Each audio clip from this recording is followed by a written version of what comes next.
మన మారం శివప్రసాద్ సార్ వచ్చి ఉన్నారు కడతాల నుంచి. అక్కడ ఎనలేని సేవలు అందిస్తున్నారు సారు. మరి సార్ని సాదరంగా ఆహ్వానించుకుందాం. శ్రీ వశిష్ఠ గౌతమి పిరమిడ్ ధ్యానశక్తి మహాక్షేత్రంలో జరుగుతున్న ఈ ఉగాది ఉత్సవాల్లో రెండో రోజు పాల్గొని ధ్యానం చేసే అవకాశం కల్పించిన విశ్వ యోగులందరికీ, మన పరమ గురువులు సదానంద యోగీశ్వర్లకు, మన గురువరేణ్యులు బ్రహ్మర్షి పితామహ పత్రిజీ వారికి, గురుపత్ని స్వర్ణమాల పత్రిజీ వారికి, వశిష్ఠ గౌతములకు, మహాగోదావరి నదికి ఆత్మ ప్రణామాలు. ఎందరో మహానుభావుల త్యాగ ఫలితం ఈ ప్రపంచంలోని ఎన్నో అద్భుతమైనటువంటి ఉన్నత స్థితులు. ఆంగ్లేయుడైన ప్రజల అభ్యున్నతి కోసం మాత్రమే ఆలోచించి సర్ ఆర్థర్ కాటన్ ఈ ధవళేశ్వరం ఆనకట్టను కట్టించి గోదావరి నది యొక్క నీటిని నిల్వ చేసేటువంటి అవకాశం ఈ ఉభయ గోదావరి జిల్లాలందరికీ కల్పించి పునీతులైనారు. మనందరి హృదయాల్లో మరి అందరి పూజలు అందుకుంటున్నారు. అలాగే అల్లూరి సీతారామరాజు, భగత్ సింగ్, చంద్రశేఖర్ ఆజాద్, నేతాజీ సుభాష్ చంద్రబోస్, మహాత్మా గాంధీ, జవహర్లాల్ నెహ్రూ, వల్లభాయ్ పటేల్ ఇలాంటి ఎందరో మహామహుల త్యాగ ఫలితంగా భారతదేశానికి స్వాతంత్ర్యం లభించింది. భారతీయులకు భౌతిక స్వాతంత్రం దొరికిన వారి ఆత్మ బానిసత్వంలో మగ్గుతున్న దశలో స్వాతంత్రం సిద్ధించిన 4 నెలలకు 1947 నవంబర్ 11న ఒక మహా ధృవతార ఈ భూమిపైన ప్రజలందరికీ ఆత్మ స్వాతంత్రం కోసం, ఆత్మ ఎదుగుదల కోసం జన్మించింది. బోధన్ శకర్ నగర్లో వారే బ్రహ్మర్షి పితామహ పత్రిజీ. ఈ మహామహనీయుని ఈ ప్రపంచంలో ఒక ఉన్నతోన్నత యోగతారగా, యోగీశ్వరుగా తీర్చిదిద్దడం కోసం అరేబియాలో జన్మించి 1800 సంవత్సరాలు జీవించినటువంటి సదానంద యోగి బ్రహ్మర్షి పితామహ పత్రిజీని వెతుక్కుంటూ భారతదేశానికి, హిమాలయాలకు, ఆ పైన దక్షిణ భారతదేశానికి, కర్నూలు జిల్లాకు, కర్నూలు పట్టణానికి వచ్చి పత్రిజీ ఆయనను కలుసుకుంటే తన దగ్గర ఉన్నది మొత్తం ఆయనకు ట్రాన్స్ఫర్ చేసి వెళ్ళిపోయింది ఆ ధృవతార సదానంద యోగీశ్వరుడు. అలాగే బెంగళూరులోని మైత్రేయ బుద్ధ పిరమిడ్ అయితేనేమి, కర్తాల్ కైలాసపురంలోని మహేశ్వర మహాపిరమిడ్ అయితేనేమి, అవి పూర్తయి ప్రారంభోత్సవానికి నోచుకుని ఇవాళ ప్రజలందరికీ ఎంతో ఆత్మానందాన్ని ఇస్తున్నాయి. ఆ కోవలో 3వదే ఈ వశిష్ఠ గౌతమి పిరమిడ్. ఈ పిరమిడ్ నిర్మాణానికి సేకరింపబడినటువంటి ఈ స్థలానికి ఆద్యులు 2 మహానుభావులు. వారు డాక్టర్ చంద్రమౌళి మరియు శంకర్ రెడ్డి గారు, 2 కీర్తిశేషులు. ఆ పైన రైతులు సమయం దాటిపోయింది మేము ఇవ్వము అన్నప్పుడు నేను 2009, 10, 11 సంవత్సరాల్లో ఇక్కడ ఉండి శంకరెడ్డి గారితో మరి టీంలో ముఖ్యంగా మూర్తి గారు, వారి శ్రీమతి కల్పన గారు కలిపి ఒక సొసైటీగా ఏర్పడి నేను ప్రెసిడెంట్గా ఉండి, రాము గారు రైతు నాయకుడు, వారి సహాయ సహకారాలతోనే ఈ స్థలం సిద్ధించింది అని చెప్పుకోవచ్చు. 23.5 ఎకరాల ఈ స్థలానికి లేఅవుట్ వేసి, గవర్నమెంట్ పర్మిషన్ అప్లై చేసి, ప్లాట్లు వేసి 3 కోట్ల రూపాయలు వసూలు చేసి ఈ స్థలాన్ని మిగిల్చినందుకు ఈరోజు ఈ వశిష్ఠ గౌతమి పిరమిడ్ నిర్మాణం జరుగుతుంది. ఆ పైన కొందరు పనిచేసిన ఈ పిరమిడ్ ఇవాళ ఈ రూపంలో ఉందంటే దానికి కర్త, కర్మ, క్రియ అంతా బ్రహ్మర్షి పితామహ పత్రిజీ అభిమానాన్ని పూర్తిగా చూరగొన్న లక్ష్మణరావు గారు. ఆ రోజుకు ఈ రోజుకు ఈ పిరమిడ్లో తమ బాధ్యతలను సంపూర్ణంగా తీసుకుని ఎవరు ఏమైనా వారు గట్టిగా స్థిరంగా నిలబడడం వల్లనే ఇంతటి గొప్ప మహాపిరమిడ్ ఉద్భవించింది. పత్రిజీ అన్నారు కదా, ఈ పిరమిడ్ నిర్మాణం పూర్తయితే ఇది తాజ్మహల్ కంటే గొప్పగా ప్రఖ్యాతి చెందుతుంది. ఎందరో మహానుభావుల త్యాగంతోనే ఇలాంటి మహా నిర్మాణాలు నడుస్తాయి. ఒకరా ఇద్దరా, ఎన్ని వేల మంది. ఇక్కడ ఉన్నటువంటి డిస్టర్బెన్స్ అంతా పోవడానికి పోయిన నెలలో నేను సయ్యద్ బాలకృష్ణ విజయభాస్కర్ గారి దగ్గరికి వచ్చాం. మరి 108 మంది కూర్చుని ఒక చైన్ మెడిటేషన్ చేశాం. మరి ఇక్కడున్న డిస్టర్బెన్స్ అంతా క్లియర్ కావడం కోసం ఆ మెడిటేషన్ జరిగింది. మరి పరమాద్భుతంగా ఈ ఉగాది సభ జరుగుతోంది. మనమంతా దేవుళ్ళ మిత్రులారా, మనల్ని ఈ విధంగా తయారు చేసింది బ్రహ్మర్షి పితామహ పత్రిజీ. 40 సంవత్సరాల అవిరళ కృషి వారైంది. వారితో పాటు నేను 25 సంవత్సరాలు నా జీవితంలో ముఖ్యమైన కాలం గడిపాను. 99 నుంచి 2022 దాకా. అది నా భాగ్యం.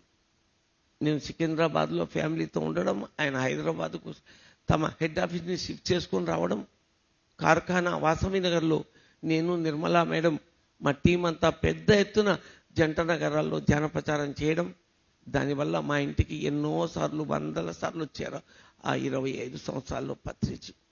ఆ పైన కడతాల్లో.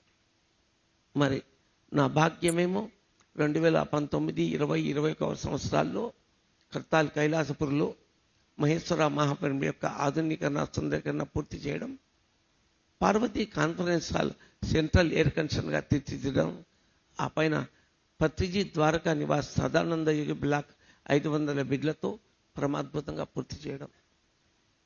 ప్రతి పిరమిడ్ మాస్టర్ ఇప్పుడు 5th డైమెన్షన్లోకి అడుగెడుతున్నాడు.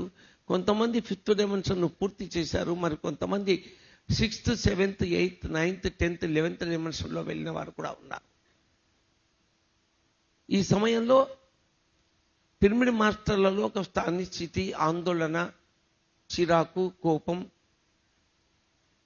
ఆర్థికమైనటువంటి ఇబ్బందులు వచ్చేటువంటి అవకాశం ఉన్నా ఈ సంవత్సరం ఆఖరి వరకు మనం అందరం కొంచెం బేర్ చేస్తే, దీన్ని భరించకుండా ధరిస్తే ఈ 5th డైమెన్షన్ యొక్క ఫలితాలు మనందరికీ అద్భుతంగా అందుతాయి. మన ఆర్థిక చికాకులన్నీ తొలుతాయి. ఉదాహరణకు ఇప్పుడు పిరమిడ్ మాస్టర్లు చాలా మందికి వయసుతో సంబంధం లేకుండా జ్ఞాపక శక్తి తగ్గుతోంది. నాకు 2 సంవత్సరాల నుంచి అలాగుంది. ఈ మధ్య కాస్మిక్ వ్యాలీలో ఉన్నటువంటి మీరుపేట కృష్ణారావు గారు, హైదరాబాద్లో ఉన్నటువంటి కృష్ణారావు గారు ఇప్పుడు అక్కడ ఉన్నారు. ఆయనకు లెమోరియన్ నక్షత్రవాసులు ఆయనకు కనిపించి పిరమిడ్ మాస్టర్లకి జ్ఞాపశక్తి తగ్గుతోంది, దానికి కారణం మీరంతా కూడా 5th డైమెన్షన్లోకి వెళ్ళారు లేదా వెళుతూ ఉన్నారు. 5th డైమెన్షన్లోకి వెళుతున్న వాళ్ళకు, వెళ్ళిన వాళ్ళకి అనవసరమైన విషయాలు ఏవి గుర్తుండవు, ముఖ్యమైన విషయాలు గుర్తుంటాయి. కనుక మీకు వచ్చే చిన్న చిన్న అనారోగ్యాలకైనా, పెద్ద అనారోగ్యాలకైనా, జ్ఞాపక శక్తి తగ్గడానికైనా కారణం 5th dimension effect. 4th skip కావడం వల్ల 5thలో మీరందరూ ఎంటర్ కావడం వల్ల కలుగుతున్న పరిణామం ఇది. కనుక ఇదేదో జబ్బు అనుకుని డాక్టర్లను ఆశ్రయించకండి అని వారికి ఒక సందేశం ఇచ్చారు. అది తలుచుకుంటే, గుర్తు చేసుకుంటే నాకు అర్థమవుతోంది. గత 2 సంవత్సరాల నుంచి నాకు లోపించిన జ్ఞాపక శక్తి అన్ని చోట్ల కాదు. ఇప్పుడు క్లాస్ చెబుతూ ఉన్నాను, నాకు కావలసిన పదాలన్నీ గుర్తున్నాయి, నేను చెప్పగలుగుతున్నాను. ఊర్ల పేర్లు, మనుషుల పేర్లు గుర్తు రావడం లేదు. దానివల్ల మనకు వచ్చిన నష్టము లేదు. కనుక ఈ జ్ఞాపక శక్తి మన దైనందిన కార్యక్రమాల కోసం కానీ, ధ్యాన ప్రచారం కోసం కానీ ఏ విధమైన ఇబ్బంది కాదు అని మనందరం గుర్తుంచుకోవాలి. సో మనమంతా దేవుళ్ళమ్మని మన గురుగారి ద్వారా మనము చెప్పించుకున్నాం. దేవుళ్ళు ఎలా ఉండాలి? దివ్యతత్వంలో ఉండాలి. దేవుడు పక్కన రాక్షసుడు ఉంటాడు, రాముడు ఉన్న చోట రావణాసురుడు ఉంటాడు, హిరణ్యకశిపుడు ఉన్న చోట నరసింహస్వామి ఉంటాడు. కానీ మనమంతా ఉద్ధరింపబడుతూ ఉన్నవాళ్ళం. అందరికీ ఉద్ధరింపబడే మార్గాన్ని చూపుతూ ఉన్నాం. త్వరలో అమెరికాలోని డలాస్లో 180 by 180 పరమాద్భుతమైన పిరమిడ్ నిర్మాణం కాబోతోంది. తమిళనాడు వేలూరు దగ్గర అగస్త్య పిరమిడ్ ఈ సంవత్సరం నవంబర్ 11న వాళ్ళు 200x200 పిరమిడ్కి శంకుస్థాపన చేస్తూ ఉన్నారు. మరి పత్రిజీ వెళ్ళిపోయినా ఇటువంటి పరిస్థితి, ఇంత అద్భుతమైనటువంటి ఆత్మ ఎదుగుదల ఎలా సాధ్యమవుతుంది? దానికి కారణం 5th డైమెన్షన్.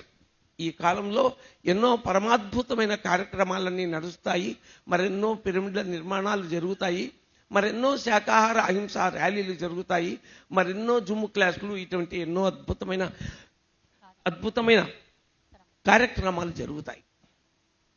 ఇప్పుడు కర్తాల్ కైలాసపురి ఫుల్ ప్లెజ్డ్గా ఉంది. హైదరాబాద్కి ఎవరైనా వస్తే మీరు ఒక 70 కిలోమీటర్లు 1.5 గంట బస్సులో రండి. కర్తాల్ కైలాసపురిలో ద్వారకా నివాస్లో ఏసీ డార్మెట్రీస్లో విశ్రమించండి. అన్నపూర్ణేశ్వరి అమృతాహార సేవనం చేయండి. మహేశ్వర మహాపిరమిడ్లో చక్కగా 2 పూట్ల ధ్యానం చేయండి. బ్రహ్మర్షి పితామహ పత్రిజీ మహాసమాధి అక్కడే ఉంది. శక్తి స్థల్లో మీరు చక్కగా 1 గంట గడపండి. ప్రతి పిరమిడ్ పరమాద్భుతమైన ఈ పిరమిడ్లన్నీ కూడా దివ్యశక్తి క్షేత్రాలు. ఇక్కడి భూమి యొక్క అసమతుల్యతను తొలగించి సమతుల్యతను స్థాపించడం, ఈ భూమిలోని లోట్లన్నీ కూడా పూరించడం, భూమిని సస్యశ్యామలం చేయడం ఈ పిరమిడ్ల యొక్క అద్భుతమైనటువంటి విషయం. బ్రహ్మర్షి పితామహ పత్రిజీ గీజా పిరమిడ్లలోని ఎనర్జీని కూడా సంవత్సరానికి 100 మందిని తీసుకెళ్లి దాదాపు 20 సంవత్సరాలు అక్కడి ఎనర్జీని అంతా బయటికి తీసి ఈ పిరమిడ్లన్నిటికీ మనందరికీ మన శక్తి క్షేత్రాలన్నిటికీ పంచారు.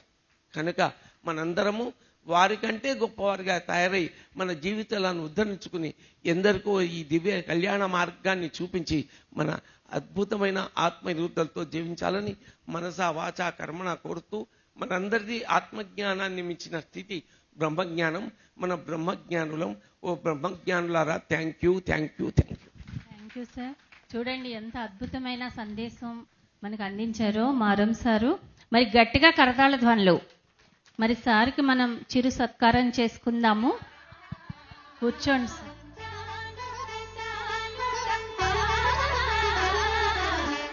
అందరూ కరతాళ ధ్వనులు చేద్దాం.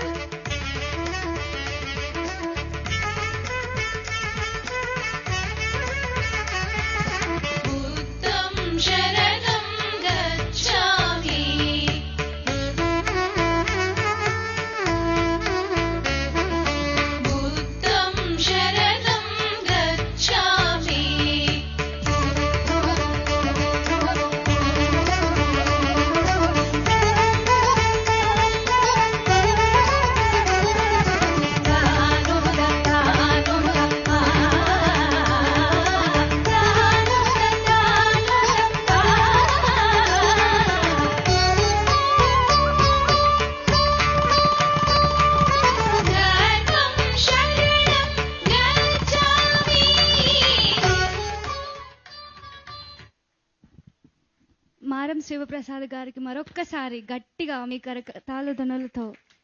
ఆయన బ్రహ్మర్షి పితామహ పత్రిజీ యొక్క ప్రథమ శిష్యులలో ఒకరు. వారితో ఎన్నో సంవత్సరాల ప్రయాణం, ఆధ్యాత్మిక ప్రయాణం ఆయనది.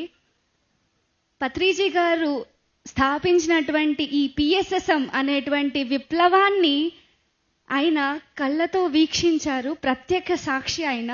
ఈరోజు ఆయన ఆధ్యాత్మిక జీవన ప్రయాణాన్ని, ధ్యాన సందేశాన్ని అందుకోవడం నిజంగా మన అదృష్టం. మరొక్కసారి గట్టిగా మన వశిష్ఠ గౌతమికి కూడా ఎనలేని సేవలు అందించారు సార్. ఒక మహానుభావుని మర్చిపోయాను, అమలాపురం సత్యరాజ్ గారు.